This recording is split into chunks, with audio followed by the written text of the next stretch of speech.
जय गुरु जी। शुक्राना गुरु जी। लख लख शुक्राना मेरे मालिक।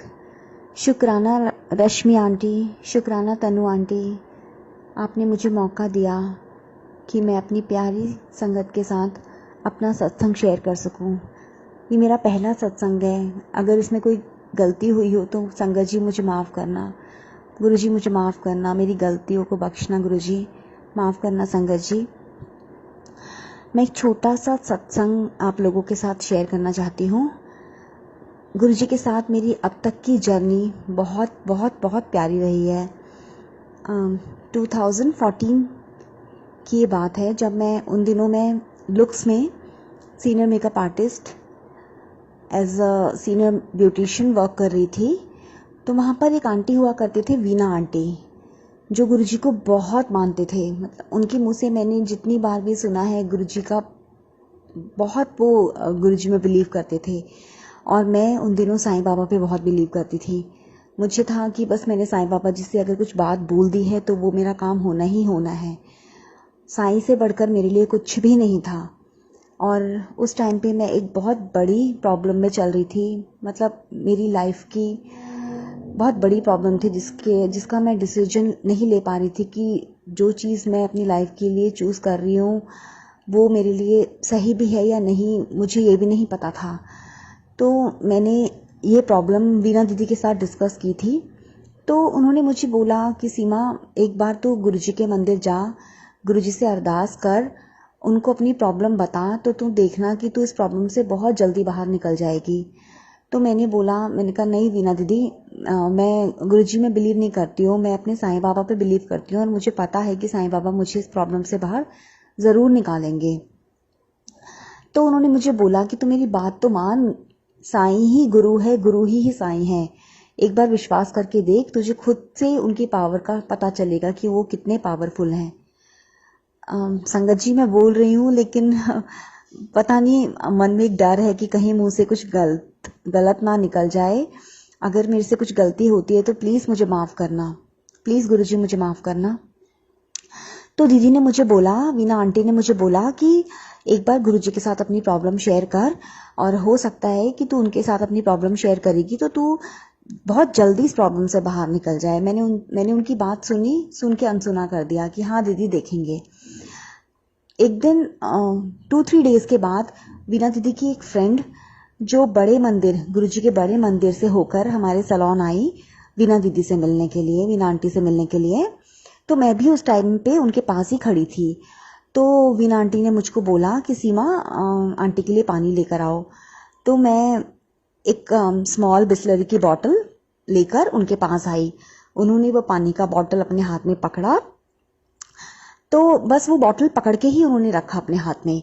उसके बाद वो लोग ने बातें करी, मैं भी उनके पास खड़ी होकर उनकी बातें सुन रही थी। जब मैं उनकी बातें सुन रही थी तो मुझे ऐसा लगा कि ऐसा क्या है गुरुजी में जो इतना डीपली लोग उनसे कनेक्ट हैं, इतना ज़्यादा उनके ऊपर विश्वास करते हैं। क्योंकि मेरे को तो सबसे पावरफुल साईं बाबा ही लगते थे, कि सबसे पावरफुल साईं बाबा हैं। तो मैं उनकी बातें सुनी। जब वो आंटी जाने लगे तो उन्होंने पानी का बॉटल मुझको दिया और मेरे को बोला कि नहीं बाबू, मुझे पानी नहीं पीना है। तो मैंने वो बॉटल अपने हाथ में पकड़ा और फिर मैं वापस अपने ब्यूटी कैबिन की तरफ बढ़ी। मैंने बॉटल का जैसे ही मतलब ढक्कन खोला तो मेरे माइंड में गुरुजी के लिए एक थॉट आया कि अगर आप सच में हो तो मेरा जो प्रॉब्लम चल रहा है वो ख़त्म हो जाए। अगर मैं इस प्रॉब्लम से बाहर निकल गई तो मैं आपको थैंक्स बोलने के लिए आऊँगी, बट अगर आप सच में मुझे सुन रहे हो तो मैं रिक्वेस्ट कर रही हूँ आपसे कि मेरा ये प्रॉब्लम ख़त्म हो जाए। संगत जी, मैंने ऐसा बोल के पानी का एक सिप लिया और मुझे किसी ने बहुत ज़ोर से धक्का दिया। मेरे को नहीं पता चला कि वो किसने मुझे धक्का मारा और मेरे गले में वो पानी अटक गया और मेरी आंख से आंसू। बहुत ज़ोर से मुझे पानी धक्का लगा और विदिन 2-3 मिनट्स के बाद मैं नॉर्मल हुई। उसके बाद मैंने वो सारा पानी पी लिया। फिर नेक्स्ट डे मेरी कोर्ट की डेट थी। मैं बहुत ज़्यादा डर रही थी कि पता नहीं क्या क्रॉस क्वेश्चनिंग जज करेंगे और मैं स्टेबल रह पाऊँगी नहीं रह पाऊँगी उनके सामने, कहीं मैं डर ना जाऊँ, कहीं मैं रॉन्ग आंसर्स ना कर दूँ। तो मैं ये सोच के बहुत डर रही थी। बट आप बिलीव नहीं करोगे संगत जी, मेरे से कोई भी किसी भी तरह का क्वेश्चन नहीं पूछा गया, मेरे से कुछ भी नहीं पूछा गया। जज ने मेरे को बोला कि आप 2:30 अपना एक आईडी प्रूफ लेकर आना और अपने पेपर्स ले जाना, फैसला आप ही के हित में हुआ है। और मैं इतनी खुश थी ना, मेरे को बिलीव नहीं हो रहा था कि इतना बड़ा मिरेकल ये मेरे साथ कैसे हो गया। मैं कोर्ट से बाहर निकली और मैंने आंख जोड़ के मन ही मन गुरुजी को थैंक्स बोला, क्योंकि मुझे नहीं पता था कि गुरुजी को थैंक यू नहीं, गुरुजी को शुक्राना बोलते हैं। मुझे नहीं पता था, मैंने उनको थैंक यू बोला और मैं खुशी खुशी घर वापस आई। फिर मैंने अपने हस्बैंड अंकल को बोला कि मेरा ये काम पूरा हो गया है और अब मुझे गुरुजी को थैंक्स बोलने के लिए मंदिर जाना है। संगत जी, हम लोग नेक्स्ट डे गुरुजी के टेम्पल पहुंचे।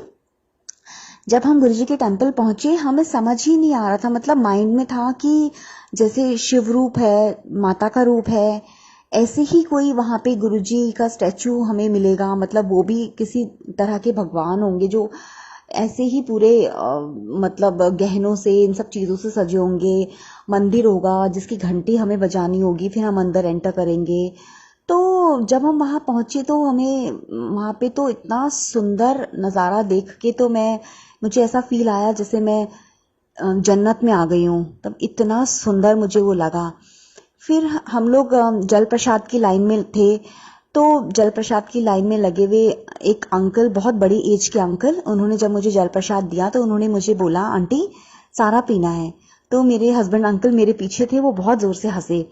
उन्होंने मुझे बोला कि तेरी एज हो गई है और अब तुझे आंटी बोलने लगे हैं। तो मैंने अंकल को ऐसे घूर के देखा और मैं नॉर्मल हो गई। फिर जब मेरे हस्बैंड अंकल की बारी आई तो उनको भी उन्होंने बोला, अंकल सारा पीना है। तो फिर मैं भी हंसी, मैंने कहा अब तुमको भी अंकल बोला है तो तुम भी बूढ़े हो गए।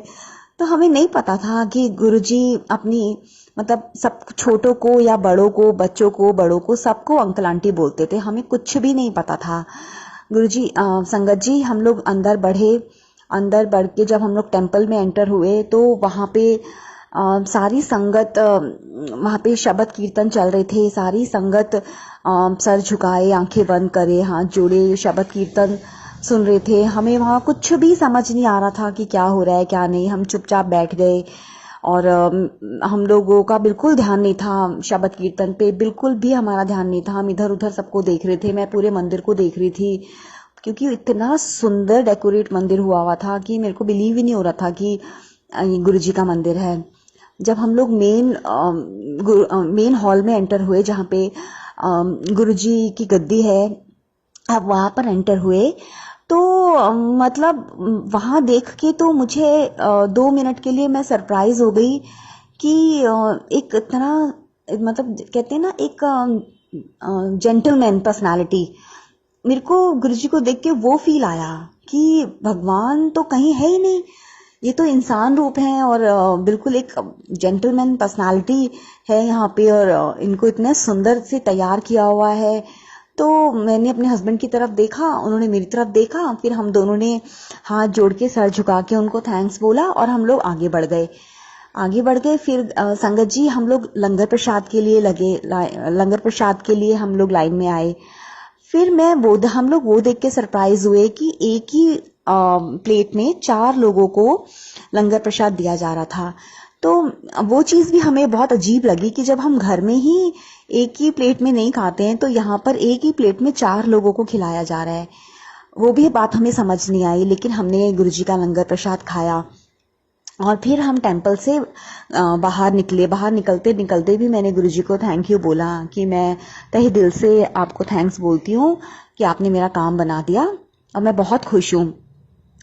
बस संगत जी, हम लोग वहाँ से निकल के आने के बाद हम भूल गए कि हम गुरुजी से मिले थे। माइंड में था, दिमाग में था कि गुरुजी है, लेकिन कनेक्टिविटी नहीं हो पाई गुरुजी के साथ हमारी, ना मेरी ना मेरे हस्बैंड की। हम दोनों में से किसी की भी कनेक्टिविटी नहीं हो पाई, शायद हमारा टाइम नहीं था संगत जी।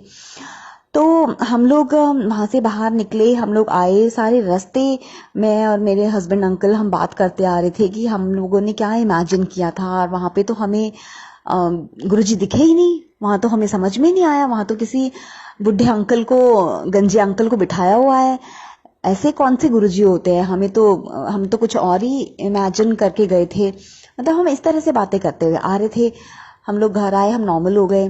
फिर उसके बाद हमारी लाइफ नॉर्मल चलने लगी संगत जी। हमें बिल्कुल भी नहीं था कि गुरुजी हमारे साथ कनेक्ट हैं या नहीं है, हमें नहीं पता, बट माइंड में था, नाम था, मुंह से निकलता था, बट कभी कोई रिक्वेस्ट नहीं करी, कभी कुछ बोला नहीं उनको, तो ना ही कभी हम उनके टेम्पल गए।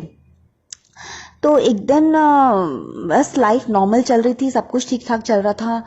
लेकिन हुआ क्या कि जैसे मेरे हस्बैंड का बिल्कुल भी बिलीव नहीं था गुरुजी के ऊपर। एक दिन कोई पंडित हमारे घर आए और आपस में सारे भगवानों की बातें छिड़ी, तो गुरुजी का भी नाम उठा और मैं भी उन्हीं के बगल में बैठी हुई थी। तो वो दोनों आपस में गुरुजी के बारे में कुछ मजाक उन लोगों ने किया। तो मेरे मन में एक डर आया कि नहीं, गुरुजी है। मैं सुन तो रही थी उनकी बातें, बट मेरे मन में था कि मैंने गुरुजी से मांगा कि गुरुजी सॉरी, माफ करना, इन्हें नहीं पता कि ये क्या बोल रहे हैं। बट मैंने उनकी टॉक स्टॉप नहीं करी और वो कंटिन्यूसली अपना उसी टॉपिक पे बात करते रहे। संगत जी, 2018 के बाद से लेके 2020 तक का टाइम हमारा, मतलब इतनी प्रॉब्लम्स के साथ निकला है ना कि मैं आपको बता भी नहीं सकती। इतनी ज़्यादा प्रॉब्लम्स हम लोगों ने फेस करी है कि माइंड में नाम गुरुजी का रहते हुए भी हम गुरुजी को अपना हाथ नहीं पकड़ा पाए, हम गुरुजी की तरफ नहीं बढ़ पाए। बस प्रॉब्लम पे प्रॉब्लम, प्रॉब्लम पे प्रॉब्लम हमारी लाइफ में आती चली गई और कहाँ से आई वो नहीं पता। बिजनेस में इतना लॉस हुआ, सब कुछ इतना लॉस हुआ। 2016 में मैंने अपना जॉब छोड़ा। जॉब छोड़ने के बाद, क्योंकि मेरी मदर की तबीयत बहुत ज़्यादा ख़राब हो गई थी और वो मेरे को मतलब बच्चे संभालना मेरी मम्मा के लिए बहुत मुश्किल हो रहा था। मेरी मदर ही मेरे दोनों बच्चों का लुक आफ्टर करती थी, क्योंकि मैं जॉब पे होती थी तो मम्मा ही मेरे बच्चे संभालती थी। तो फिर मैंने 2016 में जॉब छोड़ा क्योंकि मम्मा की तबीयत बहुत ज़्यादा ख़राब होने लगी थी। और उन दिनों मैंने अपना फ्रीलांसिंग वर्क शुरू किया।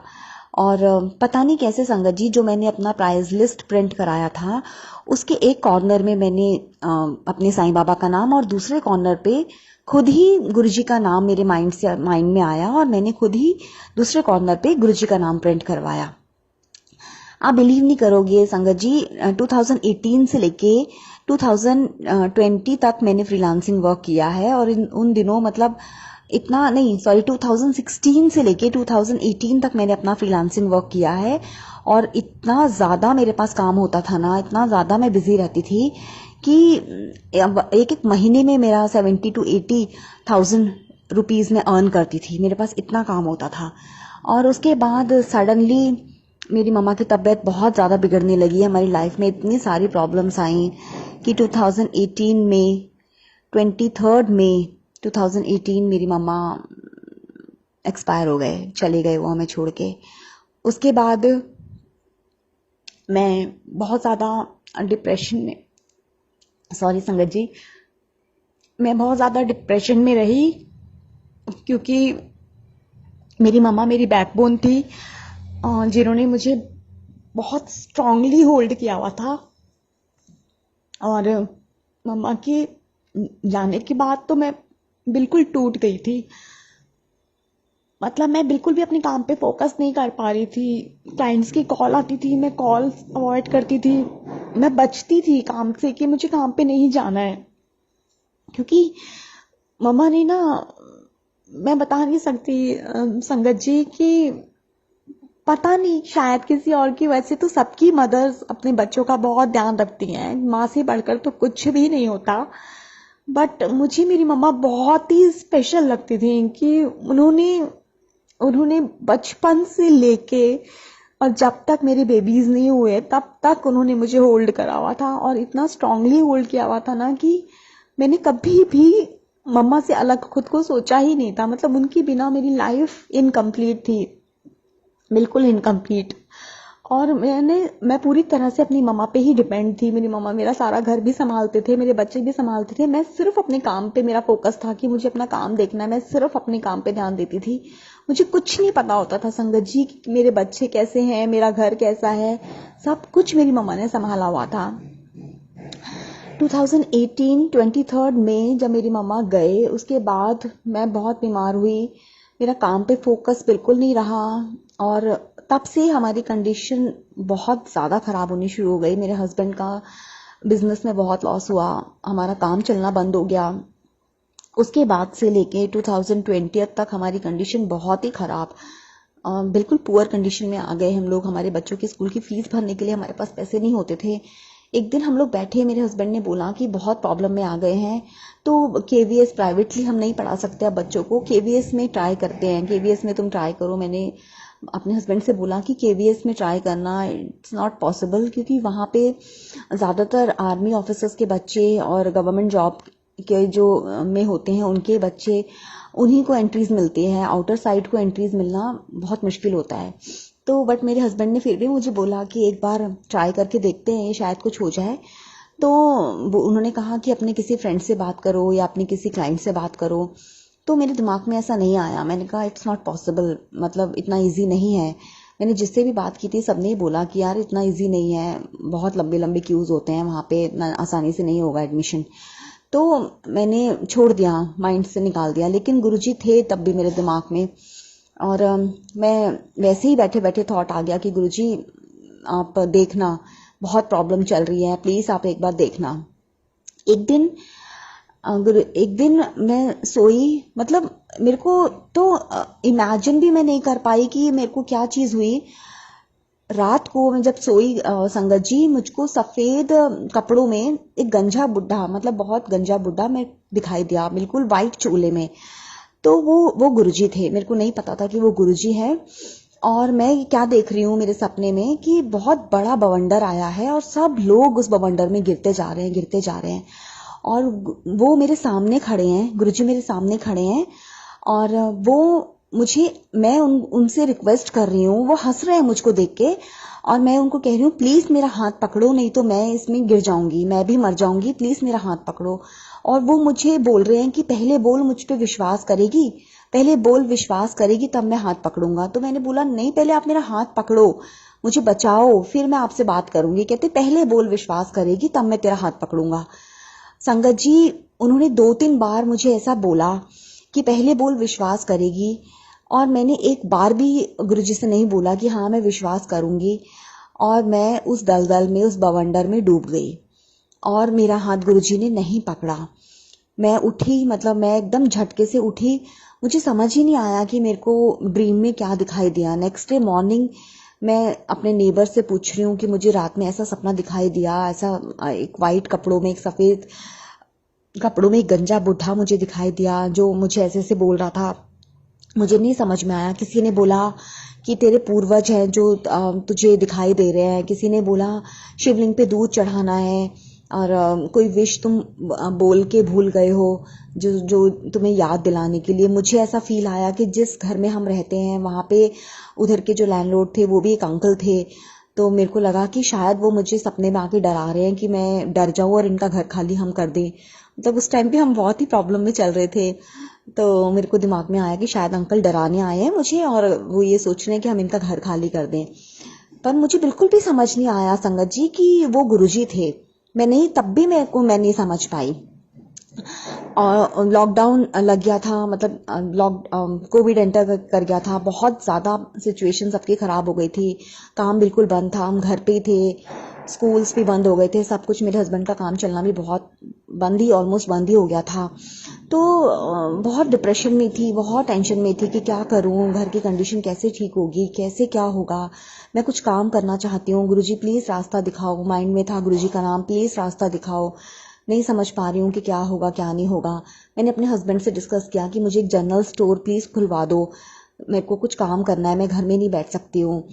तो मेरे हस्बैंड ने बोला कि ये कंडीशन अभी ठीक नहीं है, पैसों का अरेंजमेंट नहीं हो पाएगा, मैं अभी नहीं कर सकता हूँ। लेकिन फिर भी उन्होंने कोशिश करी। एक दिन उन्होंने मेरे को बोला कि मैंने एक शॉप देखी है और शॉप काफ़ी अच्छे स्पेस में है, तो तू भी मेरे साथ चलना और शॉप देख कर आएंगे, बताना कि कैसी लगी। अंदर हम लोग वेजिटेबल्स का भी कर सकते हैं, बाहर हम अपना ग्रॉसरी शॉप कर सकते हैं। तो हमने ये डिसाइड किया कि हम काम शुरू करेंगे। संगत जी, मैं जब ये शॉप देखने आई, आप बिलीव नहीं करोगे, यहाँ पे गुरुजी का स्वरूप ऑलरेडी था, गुरुजी की ब्लेसिंग्स ऑलरेडी थी। मैंने गुरुजी को देखा, मैं इतनी खुश हो गई, मतलब मेरे को कुछ समझ ही नहीं आया। मैंने अपने हस्बैंड अंकल को बोला कि अब जो करेंगे ना वो गुरुजी करेंगे, क्योंकि मेरे माइंड में था कि एक पार्लर खुल जाए। मतलब मेरे हस्बैंड के माइंड में था कि मैं अपना पार्लर खोल लूँ, बट मेरे माइंड में था जनरल स्टोर, क्योंकि पार्लर का ना एक्सपीरियंस अच्छा नहीं था। मेरी फ्रेंड लोगों का एक्सपीरियंस अच्छा नहीं था, उन लोगों को बहुत लॉस हुआ था। उन्होंने जो स्टाफ रखा था, स्टाफ ने बहुत चीट किया, तो उनको बाद में वो पार्लर अपना बंद ही करना पड़ा। तो मेरे को डर था कि मेरे को नहीं था कि मैं पार्लर संभाल पाऊंगी, बट मुझे था कि मैं जनरल स्टोर संभाल सकती हूँ, हम वो खोलेंगे और हम अपना काम अच्छे से करेंगे। बट संगत जी, गुरुजी नहीं चाहते थे कि मेरा जनरल स्टोर खुले, और उनकी मेहर मेरे पे नहीं, मुझे नहीं पता कि गुरुजी की ब्लेसिंग्स मेरे साथ कब से चलती आ रही है, कैसे मेरी लाइफ में इतनी सारी चीज़ें ठीक हुई हैं, कैसे क्या हुआ है मुझे नहीं पता। बट ये चीज़ें हुई कि हमने ये स्टोर देख लिया, जगह फाइनलाइज हो गई, ओके हो गया सब कुछ। फिर बात आई मेरे बच्चों के एडमिशन के लिए कि मैंने गुरुजी से अरदास लगाई थी, गुरुजी मेरे बच्चों का एडमिशन केवीएस में हो जाए। तो कहीं से कुछ भी इंफॉर्मेशन नहीं आ रही थी कि केवीएस के फॉर्म निकले हैं कि नहीं निकले हैं। सडनली एक दिन मेरी एक फ्रेंड है, उसने स्टेटस लगाया व्हाट्सएप पे कि केवीएस के फॉर्म निकल चुके हैं, जो लोग इंटरेस्टेड हैं तो वो फॉर्म भर सकते हैं। मैं इतनी खुश हो गई, मैं उसी टाइम साइबर कैफे भागी। मैंने अपने दोनों बच्चों के लिए फॉर्म्स निकलवाए, पूरा दिन मैं लगी रही। सारा सब कुछ करने के बाद मैंने दो दो ब्रांचेस में फॉर्म बाय कुरियर भिजवा दिए, मतलब बाय पोस्ट उनको भिजवा दिए, स्कूल्स में भिजवा दी। फिर संगत जी, माइंड में टेंशन तो थी, माइंड में टेंशन थी कि पता नहीं कुछ होगा कि नहीं होगा। तो मैंने भैया से पूछा, मैंने कहा भैया कहीं ना कहीं मतलब कुछ होप है कि मेरे बच्चों का लिस्ट में नाम आएगा। तो भैया ने बोला, जिन्होंने मेरे बच्चों के फॉर्म आगे स्कूल भेजे थे, तो उन्होंने बोला कि अगर बच्चों की किस्मत रही तो कहीं ना कहीं से ज़रूर लिस्ट में नाम आ जाएगा। आपने दोनों बच्चों के फॉर्म दो दो ब्रांच में लगाए तो कहीं ना कहीं से नाम ज़रूर आएगा। तो और ये भी साथ में एक लाइन और ऐड करी कि अगर बच्चों की किस्मत रही तो दिमाग में बहुत ज़्यादा टेंशन थी कि क्या होगा क्या नहीं होगा। अगर नाम नहीं आया तो बहुत मुश्किल हो जाएगी, कि आगे प्राइवेट स्कूल में पढ़ाना हमारे लिए बिल्कुल भी पॉसिबल नहीं हो पा रहा था। मेरे को था कि मेरे बच्चों का साल ख़राब हो जाएगा। लेकिन संगत जी, कुछ टाइम विद इन मंथ मेरी पहले बेटी के लिए स्कूल से कॉल आया कि आपकी बेटी का सिलेक्शन हो गया है, आप प्लीज़ स्कूल आके बाकी की फॉर्मेलिटीज़ पूरी कर दीजिए, एडमिशन की फॉर्मेलिटीज़ पूरी कर दीजिए। मैं इतनी खुश हुई संगत जी कि मैं बता नहीं सकती कि गुरुजी ने कैसे मेरी वो बात सुनी, मेरी अरदास सुनी और मेरी बेटी का एडमिशन वहाँ पे हुआ। अब टेंशन थी मेरे बेटे की कि मेरी बेटी का तो हो गया है, बट अभी बेटे का के लिए कहीं से कोई कॉल नहीं आया। विदिन 3 days हमने मेल चेक करी और मेल पे हमारे लिए मेल आई हुई थी कि आपके बेटे को सेलेक्ट कर लिया गया है एडमिशन के लिए, आप एडमिशन की फॉर्मेलिटीज़ पूरी करने के लिए स्कूल आइए। मतलब ये तो मैं सोच भी नहीं सकती थी कि मैंने अपने गुरुजी का हाथ छोड़ दिया है, बट गुरुजी ने मुझे इतना स्ट्रांगली होल्ड करके रखा है कि ऐसे तो पॉसिबल नहीं कि अगर मैंने उनसे कुछ बोला है और वो उस काम को ना करें। आज मेरे दोनों बच्चे केवीएस में हैं, उनका एडमिशन हो गया। और उसके बाद अब बात आई मेरे सलॉन की। तो यहाँ पे था कि 5 months हो गए थे संगत जी, हम लोग बस खाली शॉप का रेंट पे कर रहे थे, बट हमारा कहीं से कोई अरेंजमेंट नहीं हो पा रहा था पैसों का कि मैं अपना काम आगे शुरू करूं। बहुत मुश्किल, बहुत जगह से मेरे हस्बैंड ने ट्राई करा, बट नहीं हो पा रहा था। तो उन्होंने मुझे बोला कि अब तुम ट्राई करो, मेरे बस की नहीं हो रहा है, मेरे को कहीं से, क्योंकि बाहर इंटरेस्ट पे पैसा मिलना बहुत महंगा, मतलब कोई 10%, कोई 15%, कोई 12%, ऐसे इतने इंटरेस्ट पे पैसे दे रहे थे। लेकिन हमारा इतना ज़्यादा, हम इतने स्ट्रांग नहीं थे कि हम अपना काम शुरू कर सकें। तो 5 months के बाद जिस मंथ में मैंने ये डिसाइड किया कि भाई अब मैंने गुरुजी के आगे हाथ जोड़े, मैंने कहा गुरुजी अब हम बिल्कुल भी सामर्थ्य नहीं जुटा पा रहे हैं रेंट पे करने का, अब हमारे बस में नहीं है, मुझे नहीं लगता है कि अभी मेरा ये काम बन पाएगा, अभी मैं कुछ अपने लिए सोच पाऊंगी। तो अब हम लोग बैक स्टेप ले रहे हैं और मैं अपनी शॉप की कीज़ रिटर्न कर रही हूँ ओनर को। ऐसा सोच के मैंने अपने हस्बैंड के हाथ में कीज़ रखी और मैंने बोला कि अब ये वापस कर देना, मेरे को नहीं लग रहा है कहीं से अरेंजमेंट हो पाएगा। तभी मेरे क्लाइंट का कॉल आया, मेरे लिए तो वो भगवान, उनका कॉल आया और उन्होंने मेरे से पूछा कि सीमा, क्योंकि जब हमने ये शॉप रेंट पे लिया था मैंने तब से ही अपने क्लाइंटों को बोलना शुरू कर दिया था कि मैं अपना काम शुरू करने वाली हूँ। मैंने जनरल स्टोर बोला, मैंने किसी को नहीं बोला कि मैं पार्लर खोल रही हूँ, मैंने जनरल स्टोर बोला। तो उन्होंने मेरे से पूछा, सीमा तेरी शॉप का काम कहाँ तक पहुँचा? तो मैं बिल्कुल चुप हो गई। मैंने बोला मैम अब नहीं होगा। तो उन्होंने कहा क्यों क्यों नहीं होगा? तो मैंने बोला मैम पैसों का अरेंजमेंट नहीं हो पा रहा है। तो मैम ने कहा कितने पैसे लगेंगे? फिर मैंने अपना अमाउंट उनको बताया, संगत जी कि मैम इतने पैसों की रिक्वायरमेंट है। आप बिलीव नहीं करोगे संगत जी कि मैम, मेरी क्लाइंट ने बिना कुछ सोचे समझे मुझे पैसे दे दिए। मतलब कहते हैं ना कि गुरुजी बोलते हैं ना कि मैं किसी भी रूप में तुम्हारे हेल्प के लिए आऊँगा, तो मुझे पहचानो, मुझे पहचानना कि मैं किस रूप में तुम्हारी हेल्प के लिए आ रहा हूँ। तो मेरे लिए वो उस टाइम मेरी क्लाइंट नहीं, वो गुरुजी थे जो मेरे क्लाइंट के रूप में आए, जिन्होंने मेरी मदद करी संगत जी, और मेरा ये ड्रीम कंप्लीट किया। आज मेरे सैलून को खुले 6 मंथ्स हो चुके हैं और मेरे गुरुजी की मेहर है, उनकी ब्लेसिंग्स है मेरे साथ कि मेरा ये ड्रीम भी कंप्लीट हो गया। और उसके बाद मेरे इन लॉज की तबीयत बहुत ख़राब हुई। जनवरी 2021 जनवरी 11 जनवरी को हमने अपना सैलून ओपन किया था। 19 जनवरी को मेरे हस्बैंड अंकल अपने पेरेंट्स के पास चले गए। 5 मंथ्स हो चुके हैं उनको भी हमसे दूर गए हुए। आना जाना होता है बट कंप्लीटली वो अभी हमारे साथ नहीं है। मुझे नहीं पता है संगत जी कि कैसे मैं सरवाइव कर रही हूँ, कैसे पैसों का अरेंजमेंट होता है, कैसे मेरी शॉप का रेंट निकलता है, कैसे मेरे घर का रेंट निकलता है, कैसे मैं मैनेज कर रही हूँ, मुझे कुछ भी नहीं पता है। मेरे गुरुजी ने मुझे एक माँ की तरह, एक पिता की तरह बहुत स्ट्रांगली होल्ड किया हुआ है कि वो मुझे टूटने नहीं देते हैं, कोई प्रॉब्लम मेरे सामने आने नहीं देते हैं। और मुझे विश्वास है कि आने वाले टाइम में मेरे सारे ड्रीम्स फुलफिल होंगे और गुरुजी अपनी मेहर हम पे बनाए रखेंगे।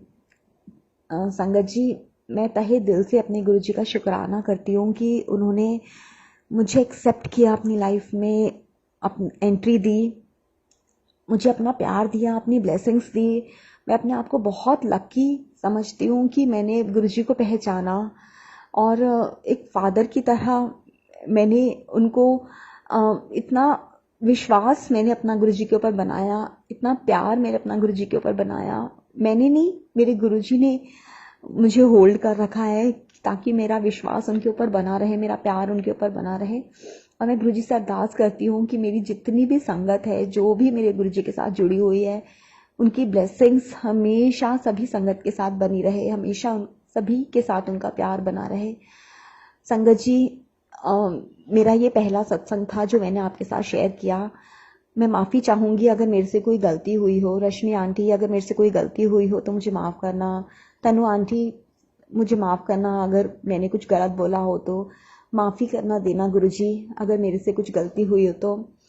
तहे दिल से मेरे गुरुजी का शुक्राना, लख लख शुक्राना। जय गुरुजी।